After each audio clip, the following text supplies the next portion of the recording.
The moment I stepped into my wife's office party, the tension in the room was palpable. It wasn't spoken aloud, but it was there in the sideways glances, the hushed whispers, and the way a few of her colleagues looked at me as if I was out of place. Emily, my wife, had been distant for months. Late nights at the office, last-minute weekend meetings, and a quick kiss was some excuse whenever I tried to ask her what was going on. Tonight, I wanted to surprise her, to remind her that beneath all her corporate responsibilities, I was still her husband. What I didn't anticipate was seeing her boss, Brad, drape an arm around her waist a little too casually while introducing her to a group. Brad was one of those men convinced the world revolved around him. Slicked back hair, his designer suit, and a grin that reeked of arrogance. He turned toward me as if noticing me for the first time. "Oh, so this is Emily's husband," he said with exaggerated surprise. "You're the contractor, right?" The word contractor slipped out with venom. The group chuckled politely, and Emily's face went pale. I just smiled. I had no idea who I really was. I extended my hand calmly. "That's right," I said evenly. "I manage a few properties around town." His handshake was firm, overly forceful, trying to assert dominance. "Good for you," he muttered. The kind of hollow praise men like him give when they think they're superior. Then he turned back to Emily, ignoring me completely. "You've got yourself a hard-working man, huh? Probably builds a mean deck." Laughter rippled through the group. Emily shrank in embarrassment, but said nothing. That silence hurt more than any insult he could have thrown. The rest of the evening was a performance. Brad peppered the conversation with snide jokes about blue-collar workers and people who work with their hands. Emily laughed nervously, glanced away, clearly uncomfortable.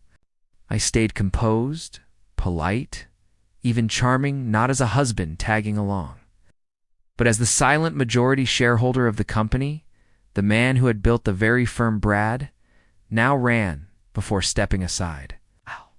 I'd remained anonymous on purpose, observing management behavior when they thought no one was watching. Tonight, everything unfolded exactly as I'd needed to see. During dinner, I sat quietly as Brad boasted about the company's record profits, bragging about his leadership while subtly disparaging his team.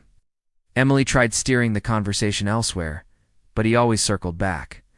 Then, halfway through dessert, he leaned toward me. "So tell me, how does it feel to have a wife who earns more than you?" The table went silent. My jaw tightened, but I smiled. "Feels great," I said, "especially since every paycheck she earns comes from my company." A hush fell. Brad let out a loud, fake laugh. "That's funny," he said uneasily. "I wasn't joking." I then turned to the CFO across the table. "David, you might want to remind Brad who signed the acquisition papers 3 years ago." The CFO's eyes widened. "Sir, I didn't realize you were attending." "Tonight, my apologies." The word "sir" reverberated through the room like a gunshot. Brad's grin vanished. Emily's fork clattered against her plate. I stood, straightened my jacket, and looked Brad squarely in the eye.